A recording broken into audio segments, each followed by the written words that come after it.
Hey, Steve. Hey, Steve.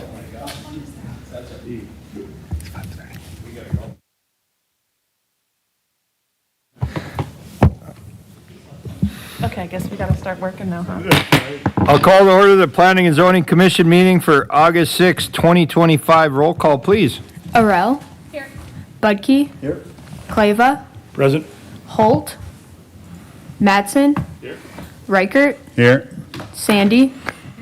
Wasvik. Present. We have a quorum. All right.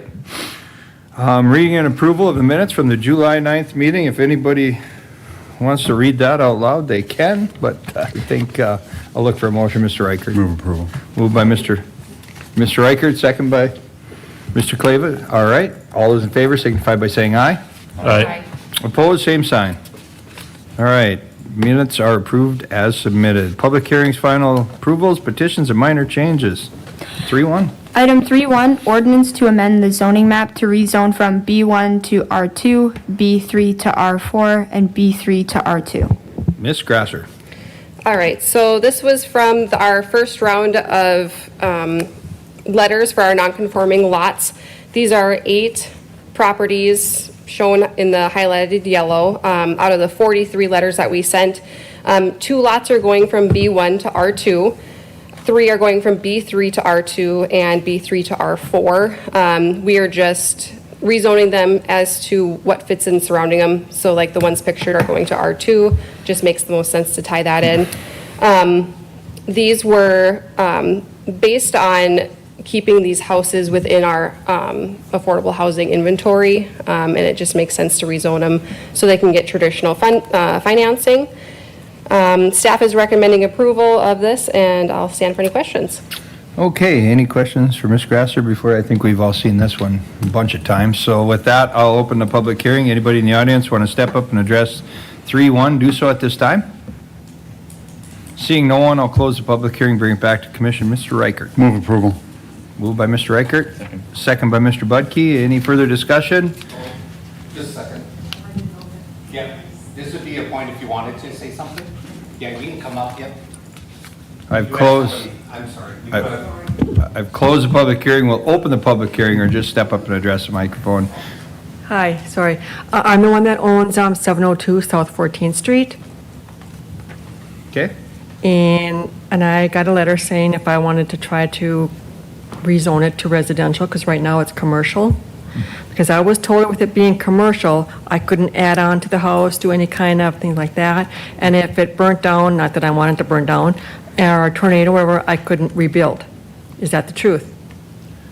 I was told that by, I think it was Bev. Yeah, under the current zoning, that's true. This puts you then in conformance. This is why we're Right. looking at doing this so that these are able to, like, your home would be able to be rebuilt then. You could potentially add on depending on, what you have available on your lot. But this is looking to get you into conformance so that your home could be sold, it could be added on to those types of Right. things. This is a good thing for you. Yeah, because it's not like I want to add on, I want to, because the 2 bedrooms that are upstairs, they're called 2 bedrooms, but there's not an actual closet in them, so they're not considered a bedroom, but this was back in the day when you didn't have closets. You know, when that house was first built? Before the days of clothes. Yeah, but, No, you're in good shape. what I'd like If to this do- passes, which Okay. you already got a motion to pass it and a second. Okay. If this passes, then your house would be back in conformity and you can sell it, get insurance, you can do whatever is in our bounds of work on it, whatever you want to do. okay. So this helps you out if you're looking for that. Sounds good. Thank you very much. Hey, thanks for coming. Yep. We'll close up the public hearing. We got a motion and a second on the floor. Any further discussion? Not seeing any. Call for a vote. All those in favor signify by saying aye. Aye. Opposed, same sign. It passed unanimously, so there we go. 3-2. Item 3.2, ordinance to amend the zoning map to rezone from I-1 Light Industrial District to B3 General Commercial District, properties located at 1307 North 20th Street, 2001, 2003, 2005 Gateway Drive, and 2010, 2012, 2014 13th Avenue North. Mr. Brooks. Thank you, Chair, or President. So this is similar to the previous one in that, except for these are businesses. So we are trying to get these into conformance. So we have Vreeland Remodeling and Muddy Waters. And they were notified during that last rezoning, but just got to us a little too late on the old Stevens mattress piece. So with that, we've done the mailing here as well. This is the corner of Gateway and North 20th Street. I think I think these are good things. The last one and this one, we're really cleaning up a lot of these areas. So we're recommending approval. Good cleanup. Any comments before I open the public hearing? Not seeing any. We'll open the public hearing. Anybody in the audience want to address 3-2, please do so at this time. I'll give it an extra second or two. With that, I'll close the public hearing, bring it back to commission. Mr. Reichert? Move approval. Mr. Mattson seconds. Any further discussion? All those in favor signify by saying aye. Aye. Opposed, same sign. 3-2 passes unanimously. 3-3. Ordinance to amend the zoning map to rezone from Greenberg PUD Amendment 4, PUD Commercial B3 to Greenberg PUD Amendment 5, PUD Limited Commercial B1, properties located at 3810, 3851, 3900, 3950, and 3951 39th Avenue South. Mr. Brooks. Thank you. So this one is South 38th Street, runs along here, along the east side of the property. Furniture Row is at the end of this cul-de-sac. This has been zoned, I think Furniture Row's been there for about 20 years roughly now, kind of out there by itself. This area has been zoned as B3. We now have a proposal to go to B1. I think as you're aware, they're looking to do some affordable housing. I think we spoke about that a little bit better. Andrea described that pretty good last month. We've now done the notification around 800 feet. It's been a long time since we did 800 feet around on a multifamily project and didn't have a single family that was adjacent to it. So I think that is probably why the council is not full tonight. But in this case, I think it is a good location. And I think it's an area that the city's been serving with utilities for quite some time, and it would be good to get some development on it. So with that, I'll certainly answer any questions prior to the public hearing. Okay, any questions for Mr. Brooks? Not seeing any. I'll open the public hearing. Anybody in the audience want to step up and address 3-3, do so at this time. Not seeing anybody. Close the public hearing. Back to the commission. Mr. Reichert? Move approval. Moved by Mr. Reichert, second by Ms. Sandy. Any further discussion? Not seeing any. All those in favor signify by saying aye. Aye. Opposed, same sign. 3-3 passes unanimously. 3-4. Item 3-4, Residual Materials, Inc., Recycling Center conditional use permits located at 2250, 2900, and 2901 Mill Road, 222 Red Dot Place, and 2230 North 20th Street. Ms. Grasser. All right, so this is an expired permit that we're looking to renew. We're asking for a 10-year conditional use permit again. Theirs went from 3/16 to 3/15, 2025, so we are a couple months late on this one. We are trying to catch them as they come. So the last conditional use had a 10-year period on it, as well as the provisions for screening. They did add a few lots, so we added the screening onto their conditional use permit draft and drew up these maps for you to better understand the area. This line is with screening from trees, which are taller than their fences, so we appreciate that from the neighboring properties. And then from the red there is the existing fence. We did do a site visit and suggested for the new permit that they extend their fence north a little bit, and then due to the land, they can't extend the fence any further north, so they're gonna do trees for that screening portion. Because there is a chunk right here on Mill Road where you can see their piles. So they agreed to do that. The lot that's directly across from to the east. They did add on since the last conditional use permit. Right now, they do have storage containers there. There's about 10 of them. But they are unsure what they're going to use this land for. But they said they will be paving the entrance and bring it into code for that in case they do use it. And of course, add the screening if they do decide to use it more. And then their red dot locations. They're kind of tucked away, and there wasn't too many changes to these two lots. They're not looking to add on or alter their business anyway, just the recycling center in code needs a conditional use to stay relevant. So really in the draft, we just cleaned up their screening requirements and added the additional lots. And we're recommending approval of the continuation of the permit. Okay, sounds good. Any question, Ms. Sorrell? I do just have one quick question. So the recommendations that you've provided to them of the lots that are being added, so do you go back in 18 months to make sure that they've put in the screening? Or how do you follow up on that to make Yep, sure it's that they? Site visits and if we have a neighborhood, input. The reason why they bought this lot is so it makes sense, it's directly across the road. However, they are trying to avoid running into any more neighbors that need to be screened further. And they are pinched on space right now because they have, the hospital scraps and everything like that. So they aren't necessarily wanting to use that one right now, but it's, in case they have neighborhood issues. So if they were to use that additional lot, they would have to put the screening in. Okay, Did I answer your question? yeah, just follow up. Follow-up Question, and yeah, neighbors, just yeah, which is so that- limited on this side especially if they add to the one that doesn't have any screening. Sure, okay, Yeah. thanks. Yep. Okay, anyone else? Ms. Sandy? And there haven't been any complaints with the last conditional use permit?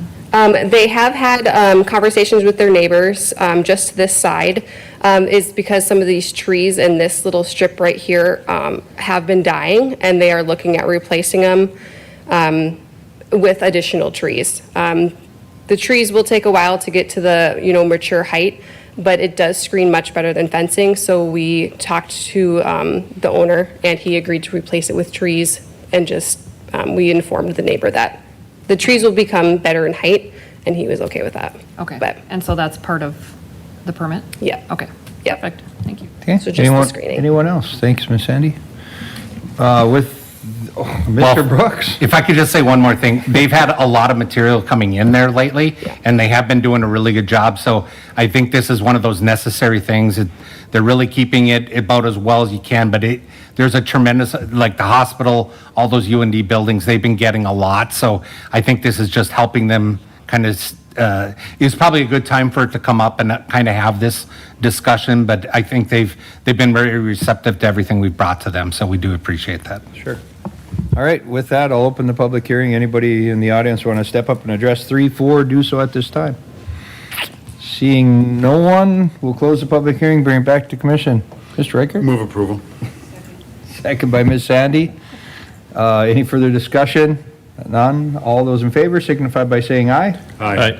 Opposed, same sign. 3, 4 passes unanimously. Item 3, 5. Item 3.5, replat of lots 10 through 12 and the south half of Lot 13, Block 6, University Place Edition, located at 2950 Fifth Avenue North. Mr. Brooks. Thank you. So on this one, this is, last time we did the rezone, they're actually going to split up the property to allow for it to be built with the rated walls down the combo wall that'll be in place. So this does allow it to potentially be sold. I don't know if they will, but it does actually allow for that. So they'll also have to do the rating all the way up through the attic as well. So you'll get the required separation. So with that, it's a fast track replat. This is the only time you'll see it. It is a public hearing as well. Okay, any questions for Mr. Brooks? I think that's a good idea. Seeing none, I'll open the public hearing. Anybody in the audience want to come up and address 3, 5? Not seeing anyone. We'll close the public hearing, bring it back to commission. Mr. Reichert. Move approval. Second. Moved by Mr. Reichert, second by Mr. Mattson, I believe. Any further discussion? None? You looked at me like you had one. Okay. All those in favor signify by saying aye. Aye. Opposed, same sign. All right, 3-5 passes unanimously. Communication and preliminary approvals, 4-1. Item 4.1, ordinance to amend Section 180302 of City Code related to multifamily parking requirements. Mr. Brooks. Thank you. So this one is, we've been working through the parking subcommittee. It's made up of Mattson, Butke, and Reichert. We've been putting a lot of work in, and we're still more to go. And so we do appreciate everybody who puts those extra time in. But what we've been dealing with is a lot of questions that we've been getting. Multifamily construction costs have been going up.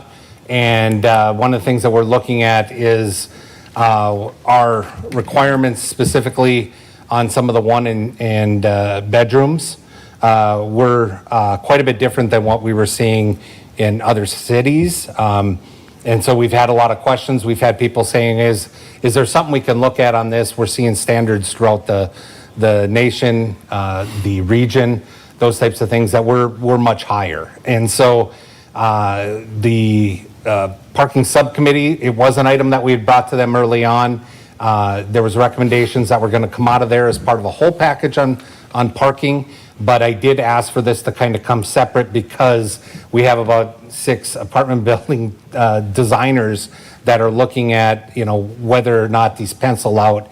And I think I've already mentioned before where I think we're at with housing, and we kind of wanted to bring this earlier. So I just wanted to kind of give you that frame of reference. Staff has gone out and actually taken a look at and done visual counts at some different complexes as well. Now, some of these, not all of them have a good amount of 1 bedrooms. Some of those are a mix of 2 and 3 bedrooms where we're probably closer on. But the 1 bedroom specifically have been a real issue. But you can see the visits were done Sunday night and Tuesday night, I believe, is the time frames, because we thought that those would be where they'd have the most surface parking that we could see usage going on. So we weren't crawling into the parking garages, although I'm sure Sierra would have been willing. But we don't know what those counts were necessarily, but I think those get good utilization as well. But you can see the complexes, McEnroe, that one was less than 25%. That's the Garden View Drive one. I think that's kind of been that touch point for where we kind of did amend a lot of these codes. The district, which is along Washington, that's a newer one. That one's across from the Choice Wellness site there on Washington. Sonata is the other one, and that one is a little bit different. It's by the cul-de-sac over by Discovery School. The complexes that we're seeing pretty good amount of available parking. The Verge, that's the one north of Alaris. The Bowden, that's the one by the Columbia Overpass. That one's just traditionally been a lot of room in that area. But I think we also have a lot of walkers, to be frank. There's potential, a lot of people park their car, don't have a car potentially, and then go across. They have the direct connection to the overpass over to campus. Sonoma Lofts, that one is the 42nd. Oh, is that the roundabout one? Sonata might be a different one then. Sonoma Lofts might be the one by We kind of get it. the old Shangri-La site. So Cardinal Point, I think we've talked about that one before. Yeah. Cottage Grove. And here are where the other cities are at. So we've had a lot of questions. What are they doing in the region? Because a lot of these same builders that are coming to Grand Forks are also in our region. And West Fargo has a relatively new code. You can see where they're at with efficiencies, 1 bedrooms, 2 bedrooms. Fargo is in the process of updating theirs, so they're they're fairly close to where we're at, but keep in mind they're about to go lower in conversations with them in the next year. Minot, that's a new code, so you can kind of take a look at where they're at in comparison. Bismarck's relatively new code as well. In addition, ITE, which is the Institute of Traffic Engineers, puts out some information in a manual, and so you can see where that is. And then we have what our recommendations are going forward. So we are looking at reducing our efficiencies to 1.25. Efficiencies, I wouldn't say that there were a lot of efficiencies being built 10 years ago, but today they are starting to look at those, and they're trying to maximize their footprints of the buildings and all these things. 1 bedrooms, this is a pretty key portion, a lot of the new units that are being built today, our market is short of one-bedrooms. A lot of young professionals, those types of things, they're going into one-bedrooms. Less people, I think they're getting married later, so they're staying in one-bedrooms longer. They have income that they can live in a unit, and they want high-end units. So a lot of these new ones are being built for these with one-bedrooms. The two-bedrooms, we were looking to go to 2 bedrooms per unit, looking to be some consistency with the other cities. 3 bedrooms, the 1 per room that we had, that was put in post McEnroe. We're looking to, our recommendations go back to 2.5. The dens, we were looking to remove that as a requirement. I don't know if I'd have heartburn if we kept that in. I know I've already heard maybe from one person that maybe they want to. I don't know if they're getting built the same way, just to be honest, but that certainly could be a discussion. And then our guest parking, we think would be part of, wrapped into what's already being provided. So with that, that's just a quick piece. Hopefully you understand why I separated it out from the park. There's more parking coming. I just want to be honest, a lot of work that's being done already. I separated this only for that reason, so. So if the parking committee or the whatever is still working on it, why are we at a preliminary right now? So If they don't have it ironed out yet, why are we at a preliminary? Just a question. Yeah, from staff perspective, I asked for it to come forward because of there's actually people doing design that they're asking for those to come and get amending PUDs to put it in. And since it was already a recommendation, that piece we'd hit up with the parking sub, and this is where their recommendation was gonna come. And so I thought it made sense to bring it now as opposed to having a bunch of different PUDs with that separated. And so the residential, the multifamily is going to be separate from the commercial and those types of things that'll still Which makes be sense. coming. Yeah. So this is what we're seeing for the apartment buildings, and what the committee's working on is the other parking issues that aren't related to the apartment buildings? Is that? Correct. Okay. They've been reviewing these, and then there's the other commercial parking as well. So we went Like through a a mixed list. use, All the other zoning categories. Yeah. Okay. huh? All the other zoning categories. So this is coming to us because it's the apartments. Yes, the need and trying to look to reduce some of those costs. Would be B1. PUD or, yeah. We think it's a good idea. We are the highest in the region. There is a concern with that. And then we're actually looking at that utilization, like if we go back up, we have a lot of, When was this study, what time of year was this study done? that was done still in the spring when school was still in Okay, session. that was my question. Yeah, April, right? Yeah. If school was still on, it makes a difference. Yeah, we were specific to that. I'm not gonna screw the college on parking again like we did with the softball field. Summer, we know is, there's a lot different feel to what's going on in the summer, so it was done I mean, prior I to- voiced the developers put themselves in this position. That's what happened years ago when I was first on this committee. I don't know if anybody else was here they smashed them in and didn't have enough parking. We had neighbors in here complaining, people were on the streets, people were in front of their driveways. That's why it went to where it is today, because of the sheer amount of stuff going on in cars and parking, and we had groves of people in here denying this thing, and that's why it got changed to what it is now, correct? And it was And definitely. then the developers went again, and I won't name anybody, but I can, and decided to put dens in so they could get around the parking. So then we put a special parking for dens, because we all know people are living in the dens. They're sleeping in the dens, because believe me, I do enough service calls on this and I see what happens. So that's why the den thing got in there. So this is a long history ago. And I guess that's, I just wanted to give you guys a background how it came to be, is the developers completely ran wild with it. And then somebody had to say, whoa, put the brakes on, and that's what this committee did with city council's backing. Correct me if I'm wrong. Well, I would say the market's changed in that 15 years. I didn't even mention the market. Yeah. The market, yeah, it does change. But I just wanted to tell the committee why, give them a background of what happened. Somebody else want to discuss or hear or anything? I would move approval if you're looking for that. I don't think we need as much parking as we have. I don't like looking at empty parking lots. I guess we'll just have to see if people complain, but the streets are public parking, other than street cleaning, and I can say for certain that they do ticket you if you're parked when you're not supposed I to be. I can dish out a whole bunch of kid tickets here. So I think these numbers seem reasonable, and I do like getting rid of the den and just counting that as a bedroom. So, yeah. So you're gonna, does your That's what it motion is. is to have the den count as parking?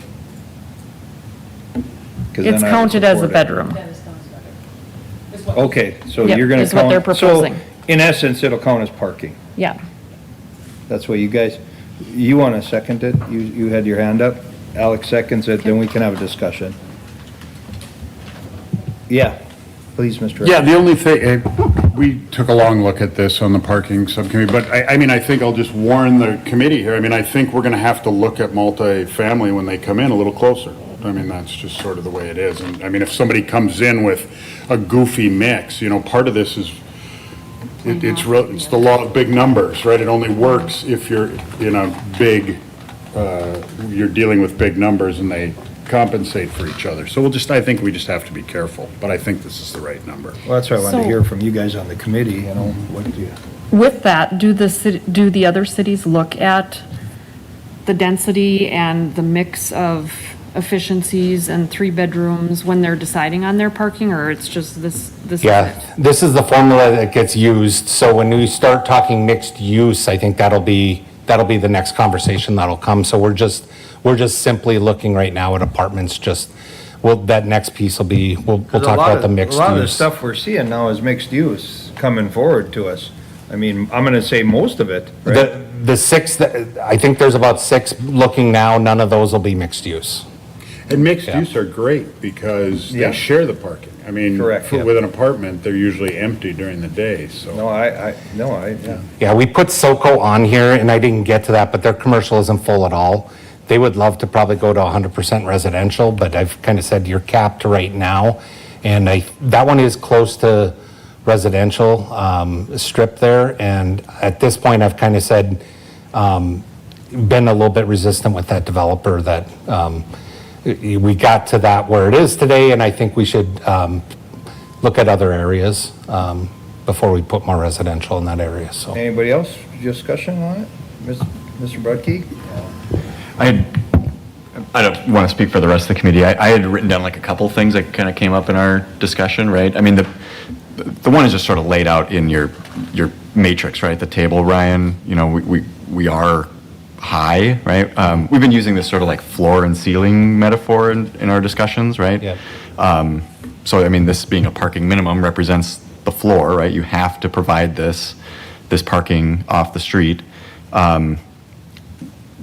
There's a lot of compelling reasons why that exists, but there's also reasons why if that floor is set too high, there can be some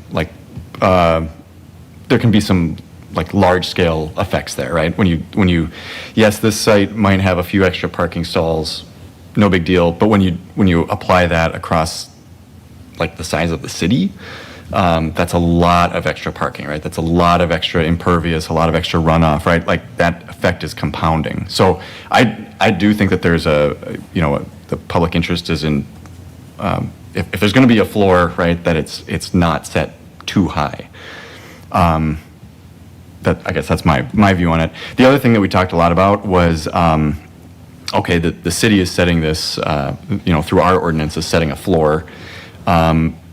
But there's other factors too, right? A lot of banks, right, that offer financing, certain developers, or in the commercial context, right, like franchises, right, like they have their magic number of parking stalls. So like they have their own floor, so to speak. So by looking at our numbers and sort of taking it down, bringing it in line with our kind of peer North Dakota communities, I don't think this is like a radical step at all. I think it's a step in the right direction.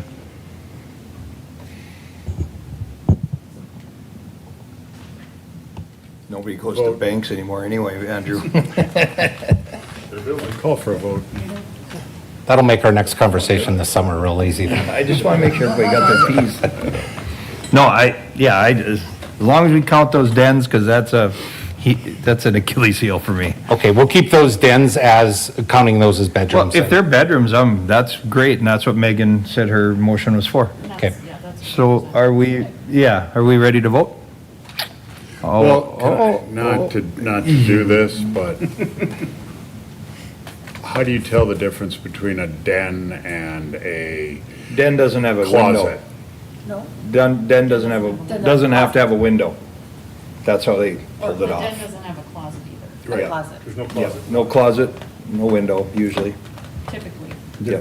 So do we count a kitchen as a den? Do we count so, Basically a bedroom you can. They're laid out. I know, but I'm just saying, if Minus the closet and window.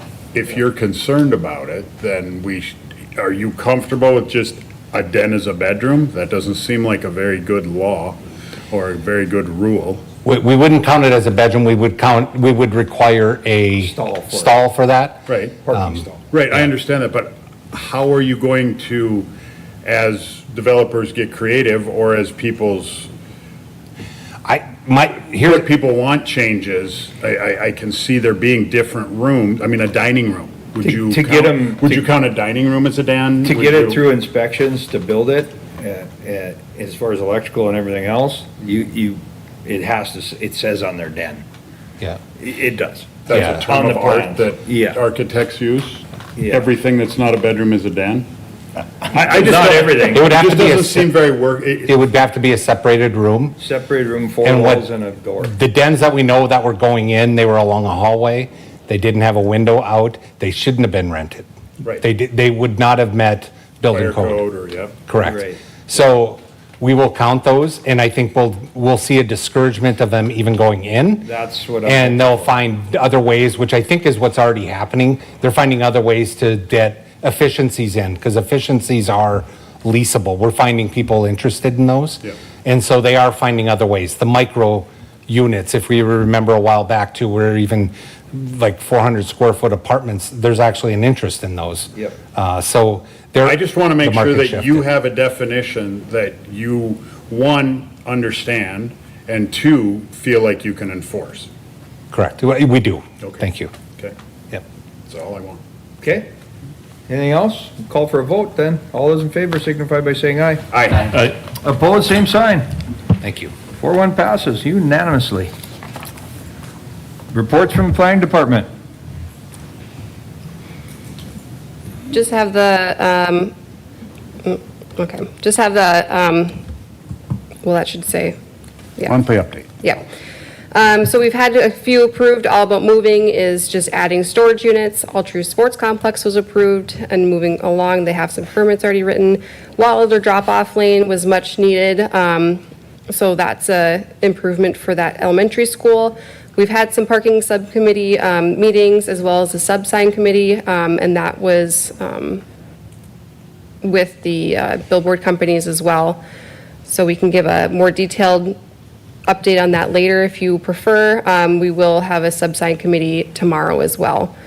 The MPO standing meeting is attached, and Safe Streets for All is always attached. They have lots of meetings. Any questions on the subcommittees or? Ms. Sandy? I have a question, and I'm just thinking of this now. Because of the moratorium on the billboards, and I know we have another meeting tomorrow, but would it be appropriate for city council to have representation on that subcommittee? Because if we're going through all of this and then we meet again with the sign companies, and then it goes to city council and they say, hey, this isn't what we wanted, then we're kind of spinning our wheels, or is that just the way that it needs to progress? I'm not saying one way or the other is Well, better. I I'm think just we make curious. recommendations to city council. What they do with it from there is up to them, right? But we do bring, I mean, there were how many people from the sign companies? Yeah, there were a couple, 7, 8 people? yeah, it was a fleet. Yeah. Glad I didn't get on it. I'll, let me do some talking Just with. a thought. Yeah, let me at least verify that we're in the same ballpark with them. Okay. And that, I think we're trending in the same direction from what I've heard from them, but Oh, okay, good. I will do some verification. Great. Thank you. Has the memo that we received from the sign companies been forwarded on to council? No, no, that's still part of our work, is the way I viewed it. But we'll have more discussion tomorrow, but I understand your point. It's a good one. I'll do some verification. Thank you. Okay, that's it? Move to adjourn. Any other business? None? So moved. We're out. Meeting adjourned. Cool. That was quick.